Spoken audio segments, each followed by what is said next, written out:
ಓಂ ನಮಃ ಶಿವಾಯ. ನಮ್ಮೆಲ್ಲರ ಅಂತರಾತ್ಮವನ್ನು ಬಲ್ಲಂತಹ ಪರಮಾತ್ಮನ ನಮ್ಮೆಲ್ಲರಿಗೂ ಒಳ್ಳೇದು ಮಾಡಲಿ ಅಂತ ಕೇಳ್ಕೊತ ಈ ವಿಡಿಯೋನ ಸ್ಟಾರ್ಟ್ ಮಾಡ್ತಾ ಇದ್ದೀನಿ. ಹಾಯ್ ನಮಸ್ತೆ, ನಾನು ನಿಮ್ಮ ಚಂದನ ಸಂತೋಷ್ ಮಾತಾಡೋದು. ಚಂದನ ಬ್ಯೂಟಿಫುಲ್ ಲೈಫ್ ಚಾನಲ್ಗೆ ನಿಮಗೆಲ್ಲರಿಗೂ ಪ್ರೀತಿಯ ಸ್ವಾಗತ. ಎಲ್ಲರೂ ಸೂಪರಾಗಿ ಆರಾಮಾಗಿ ಇದ್ದೀರಾ ಅಂತ ಅಂದ್ಕೊತೀನಿ. ನಾನು ಕೂಡ ಆರಾಮಾಗಿದ್ದೀನಿ. ಈ ವಿಡಿಯೋನ ನಾನು ಅಮಾವಾಸ್ಯೆ ದಿವಸ ರವಿವಾರ ದಿನ ಶೂಟ್ ಮಾಡ್ಕೊಂಡಿರೋವಂಥದ್ದು. ಅವತ್ತು ಅಮಾವಾಸ್ಯೆ ಇತ್ತಲ್ಲ, ಸೊ ಹಂಗಾಗಿ ಅವತ್ತಿನ ಡೇ ನಾನು ಯಾವ ಥರ ಎಲ್ಲ ಪೂಜೆ ಮಾಡ್ತೀನಿ, ನನ್ನ ರೂಟೀನ್ ಹೇಗಿರುತ್ತೆ ಅನ್ನೋದನ್ನು ಇದರಲ್ಲಿ ಶೇರ್ ಮಾಡ್ಕೊಂಡಿದ್ದೀನಿ. ಈ ಹಿಂದೆನೂ ನಾನು ಯುಗಾದಿ ಅಮಾವಾಸ್ಯೆ ದಿನ ನಾನು ಸ್ವಲ್ಪ ಮಟ್ಟಿಗೆಲ್ಲ ಶೇರ್ ಮಾಡ್ಕೊಂಡಿದ್ದೆ. ಬಟ್ ಹಂಗೆ ಮತ್ತು ಇನ್ನೊಮ್ಮೆ ಅಮಾವಾಸ್ಯೆ ದಿನ ಶೇರ್ ಮಾಡ್ಕೋಬೇಕು, ಮತ್ತು ಏನಾದರೂ ಹೊಸ ವಿಷಯನ ತಿಳಿಸ್ಬೇಕು ನಿಮ್ಗೆ ಅಂಥೇಳಿ ಇವತ್ತು ವಿಡಿಯೋನ ಮಾಡ್ಕೋತಾ ಇದ್ದೀನಿ. ಇವತ್ತಿನ ದಿನ ಏನಪ್ಪ ಅಂತಂದರೆ, ಸ್ಯಾರಿ ಉಟ್ಕೊಂಡು ಈ ಡೇನ ಸ್ಟಾರ್ಟ್ ಮಾಡಿಕೊಂಡೆ. ಅಂದರೆ ಡೈಲಿ ನಾನು ಟಾಪ್ ಅದು ಇದು ಹಾಕ್ಕೊತಾ ಇದ್ದೆ, ಬಟ್ ಇವತ್ತು ನನಗೆ ಸ್ಯಾರಿ ಉಟ್ಕೊಂಡು ಈ ವ್ಲಾಗನ್ನು ಮಾಡ್ಕೋಬೇಕು ಅಂತ ಅನ್ನಿಸ್ತು.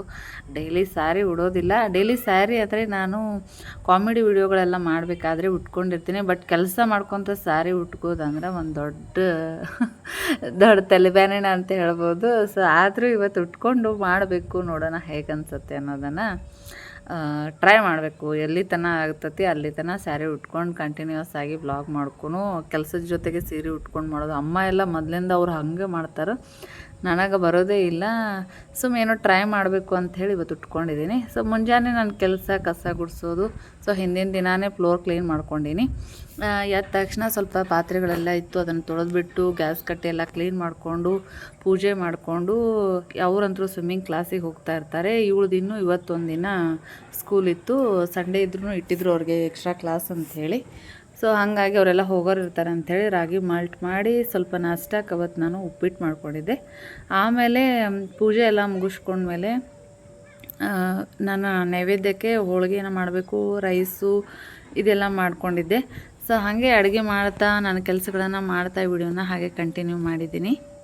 ಇವತ್ತಿನ ವಿಡಿಯೋದಾಗ ಒಂದು ಇಂಪಾರ್ಟೆಂಟ್ ವಿಷಯನ ಶೇರ್ ಮಾಡ್ಕೋಬೇಕು ಅಂದ್ಕೊಂಡಿದ್ದೀನಿ. ಏನಪ್ಪ ಅಂತಂದ್ರೆ, ಅಮಾವಾಸ್ಯೆ ದಿನ ಹೆಚ್ಚು ಕಡಿಮೆ ನಾನು ನೋಡಿದ್ದು ಕೆಲವೊಂದಿಷ್ಟು ಜನ ಏನು ಮಾಡ್ತಾರಪ್ಪ ಅಂತಂದ್ರೆ, ತಲೆ ಸ್ನಾನ ಮಾಡಿಕೊಂಡು ಡೇನ ಸ್ಟಾರ್ಟ್ ಮಾಡ್ಕೋತಾರೆ. ಏನೋ ತಲೆ ಸ್ನಾನ ಮಾಡಿಕೊಂಡು ಅಮಾವಾಸ್ಯೆ ದಿನ ಏನೋ ಅವ್ರದ್ದು ಭಾವನೆ ಹಾಗೆ ತಲೆ ಸ್ನಾನ ಮಾಡ್ಕೊಂಡು ಎಲ್ಲ ಕೆಲಸನ ಸ್ಟಾರ್ಟ್ ಮಾಡ್ಕೋಬೇಕಂತ ಇರ್ತೈತಿ.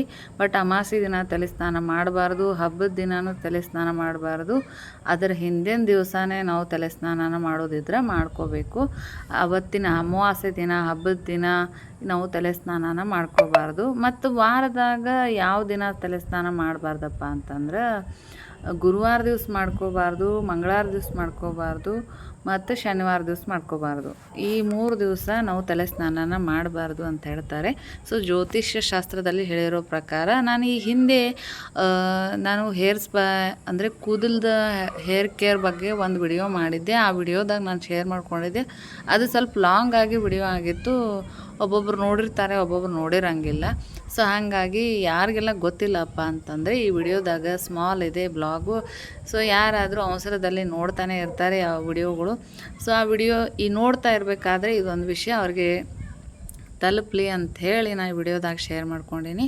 ಅಮಾವಾಸ್ಯೆ ದಿವಸ ತಲೆ ಸ್ನಾನ ಮಾಡ್ಕೋಬಾರ್ದು, ಗುರುವಾರ ದಿವಸ ಮಾಡಬಾರ್ದು, ಮಂಗಳವಾರ ದಿವಸ ಮಾಡಬಾರ್ದು, ಮತ್ತು ಶನಿವಾರ ದಿವಸ ಈ 4 ದಿನ ಬಿಟ್ಟು, ಮತ್ತು ಹಬ್ಬದ ದಿನ ಹಿಂದಿನ ದಿನವೇ ನಾವು ತಲೆ ಸ್ನಾನ ನಿಮಗೆ ಮಾಡಲೇಬೇಕು ಅನ್ನೋದಿತ್ತಂದ್ರೆ ಅದ್ರ ಹಿಂದಿನ ದಿನ ತಲೆ ಸ್ನಾನ ಮಾಡ್ಕೋಬೇಕು. ಹಬ್ಬದ ದಿವಸ ಮಾಡ್ಕೋಬಾರ್ದು. ಹುಣ್ಣಿಮೆ ದಿನ ಮಾಡಿಕೊಂಡ್ರೆ ನಡೆಯುತ್ತೆ, ಬಟ್ ಅಮಾವಾಸ್ಯೆ ದಿವಸ ನಾವು ತಲೆ ಸ್ನಾನನ ಮಾಡಬಾರ್ದು.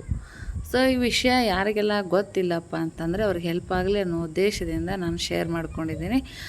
ಆಮೇಲೆ ಇವರೆಲ್ಲ ನಾಷ್ಟ ಮಾಡಿಕೊಂಡು ಶಾಪ್ಗೆಲ್ಲ ಹೋದರು. ಆಮೇಲೆ ಬಂದು ನೈವೇದ್ಯ ತೊಗೊಂಡು ಬಾ ಅಂತ ಹೇಳಿದ್ರು ನನಗೆ. ಆಮೇಲೆ ಆಯ್ತು ಅಂತ ಹೇಳಿದೆ. ಆಮೇಲೆ ನನ್ನ ಪೂಜೆ ಕೆಲಸ ಎಲ್ಲ ಅಂದರೆ ಅವತ್ತು ಅಮಾವಾಸ್ಯೆ ದಿನ ನನಗೆ ಹೆಚ್ಚು ಕಡಿಮೆ ಪೂಜೆ ಮಾಡೋಕೆ 1 ಅವರ್ ಟೈಮ್ ಅಂತೂ ಬೇಕೇ ಬೇಕು. ಪೂಜೆ ಎಲ್ಲ ಮುಗಿಸ್ಕೊಂಡು ನಾನು ಮಗನ ಜೊತೆ ನಾಷ್ಟ ಎಲ್ಲ ಮಾಡಿಕೊಂಡೆ.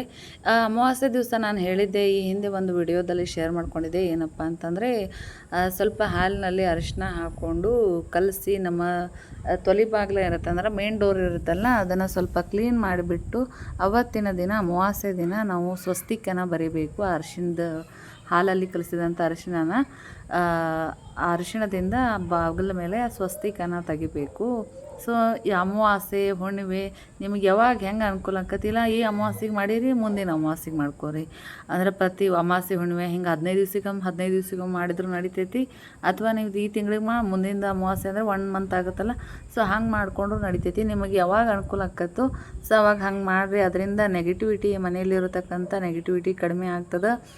ಮತ್ತೇನಪ್ಪ ಅಂತಂದ್ರೆ ಹೊರಗಿಂದ ಯಾವುದಾದ್ರೂ ಕೆಟ್ಟ ದೃಷ್ಟಿ ಮನೆಯ ಒಳಗೆ ಪ್ರವೇಶ ಮಾಡೋದಿಲ್ಲ ಅಂತ ಹೇಳ್ತಾರೆ. ಸೊ ಇದು ಭಾಳ ಪವರ್ಫುಲ್ ಅಂತಿದೆ. ಇದ್ರಾಗೇನು ಅಂಥದ್ದು ಹಂಗೆ ಮಾಡ್ಬೇಕು ಹಿಂಗೆ ಮಾಡಬೇಕು ಅಷ್ಟು ಟಫ್ ಇದೆ ಏನಪ್ಪ ಬಿಡು ಅನ್ನುವಂಗಿಲ್ಲ. ಸೊ ಈಸಿಯಾಗಿದೆ. ಅರಿಶಿಣದಲ್ಲಿ ಸ್ವಲ್ಪ ಹಾಲನ್ನು ಹಾಕಿ ಕಲಿಸ್ಬಿಟ್ಟು ಮೇನ್ ಡೋರಿಗೆ ನಾವು ಸ್ವಸ್ತಿಕನ ತೆಗೆದು ಅದಕ್ಕೆ ಸ್ವಲ್ಪ ಕುಂಕುಮ ಹಚ್ಚಿ ನಾವು ಹೆಂಗೋ ಅಮಾವಾಸ್ಯೆಗೆ ಪೂಜೆನ ಮಾಡೋರು ಇರ್ತೀವಿ. ಸೊ ಇದನ್ನೊಂದು ಸ್ವಲ್ಪ ಮಾಡ್ಕೊಂಡ್ವಿ ಅಂತಂದರೆ ಏನು ನಮ್ಮ ಮನೆಗೆ ಯಾವುದೇ ನೆಗೆಟಿವಿಟಿ ತಡ್ತಾ ಇದ್ದರೆ ಸೊ ಕಡಿಮೆ ಆಗುತ್ತೆ ಅನ್ನೋದು ನನ್ನ ಅಭಿಪ್ರಾಯ. ಸೊ ನಾನು ಮಾಡ್ತಾ ಇರ್ತೀನಿ. ಸೊ ಅದನ್ನೇ ಇದರಲ್ಲಿ ಶೇರ್ ಮಾಡ್ಕೊಂಡಿರೋದು.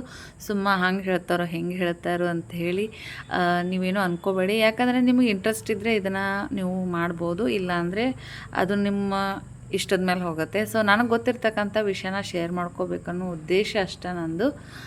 ಮತ್ತು ಯಾರಾದರೂ ಕೇಳ್ತಾ ಇರ್ತಾರೆ ನೀವು ಹೆಂಗೆ ಮಾಡ್ತೀರಿ ಏನು ಮಾಡ್ತೀರಿ ಅಂತೇಳಿ. ಪ್ರತಿಯೊಬ್ಬರಿಗೂ ನಾನು ಹೀಗೆ ಮಾಡ್ತೀನಿ ಅಂತೇಳಿ ಹೋಗಿ ಹೇಳೋಕ್ಕಾಗೋದಿಲ್ಲಲ್ಲ. ನನ್ನ ಬ್ಲಾಗ್ಸ್ ಯಾರೆಲ್ಲ ನೋಡ್ತಿರ್ತಾರೋ ಅವ್ರಿಗೆ ಹೆಲ್ಪ್ ಆಗುತ್ತೆ ಅನ್ನೋ ಉದ್ದೇಶದಿಂದ ನಾನು ಏನು ಮಾಡ್ತಾ ಇರ್ತೀನೋ ಅದನ್ನಷ್ಟೇ ಹೇಳಿರ್ತೀನಿ. ನಿಮಗೂ ಏನಾರೇ ಗೊತ್ತಿದ್ರೆ ನನಗೆ ಕಮೆಂಟ್ ಮೂಲಕ ತಿಳಿಸಿ. ನಾನು ಅದನ್ನು ಕರೆಕ್ಟ್ ಎನಲೈಸ್ ಮಾಡಿಕೊಂಡು ಕರೆಕ್ಟ್ ಆಗಿದ್ದರೆ ನಾನು ಫಾಲೋ ಅಪ್ ಮಾಡ್ತೀನಿ ಅಂತ ಹೇಳ್ತೀನಿ.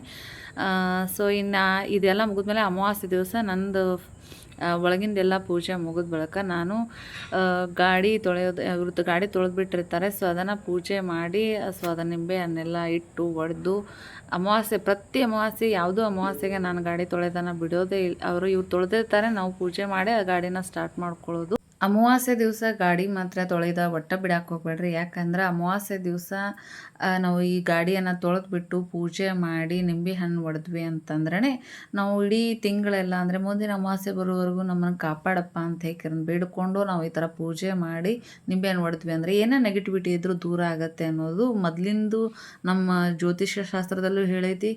ನಮ್ಮ ಹಿರಿಯರು ಹೇಳ್ಕೊತ ಬಂದಿದ್ದಾರೆ. ಸೊ ಹಿಂಗೆ ಮಾಡಬೇಕು ಅಂಥೇಳಿ. ಸೊ ಹಾಗಾಗಿ ನಾನಂತರೂ ಪ್ರತಿ ಅಮಾವಾಸ್ಯೆಗೆ ಇವ್ರು ಗಾಡಿ ತೊಳೆದಿರ್ತಾರೆ, ನಾನು ಪೂಜೆ ಮಾಡಿ ಡೇನ ಸ್ಟಾರ್ಟ್ ಮಾಡ್ಕೋದು, ಗಾಡಿ ಹೊಡೆಯೋದೆಲ್ಲ. ಆಮೇಲೆ ನಂದು ಹೋಳಿಗೆ ಮಾಡೋದೆಲ್ಲ ಮುಗಿದ್ಮೇಲೆ ಇವ್ ಮಗಳದು ಟೈಮ್ ಆಗಿತ್ತು. ಅವಳದು ಸ್ಕೂಲಿಗೆಲ್ಲ ಹೋಗಿದ್ಲು. 1 o'clockಗೆಲ್ಲ ಬಿಡ್ತೀನಿ ಅಂತ ಹೇಳಿದರು. ಸೊ ಹಂಗಾಗಿ ಮತ್ತು ಈ ಕೆಲಸನ ಅರ್ಧಕ್ಕೆ ಬಿಟ್ಟು ಆಕಿನ ಕರಿಲಿಕ್ಕಂತ ಹೋದೆ. ಆಮೇಲೆ ಬಂದ ಬಳಿಕ ಅವರು ಮಕ್ಕಳೆಲ್ಲ ನೈವೇದ್ಯ ತೋರಿಸಿದ್ರು ಒಳಗಡೆ. ಮತ್ತು ಅಲ್ಲಿ ನಮ್ಮ ಮನೆ ಹತ್ರ ಬಂದು ಮಾರುತಿ ಅಂದರೆ ಆಂಜನೇಯನ ದೇವಸ್ಥಾನ ಇದೆ. ಸೊ ಅಲ್ಲಿ ಹೋಗೆಲ್ಲ ಕೊಟ್ಬಿಟ್ಟು ಬಂದುಬಿಟ್ರು. ಆಮೇಲೆ ನಾನು ಶಾಪ್ಗೆಲ್ಲ ಹೋಗಿ ನೈವೇದ್ಯ ತೋರಿಸಿ ಬಂದು ನಾನು ಊಟ ಮಾಡ್ಕೊಂಡ್ವಿ. ಆಮೇಲೆ ಸಂಜೆಗೆ ಬ್ರದರ್ ಹೇಳಿದ ಸ್ವಲ್ಪ ನನ್ನ ಸೊಸೆದು ನೆಕ್ಸ್ಟ್ ಡೇ ಹೆಸರಿಡೋದಿದೆ.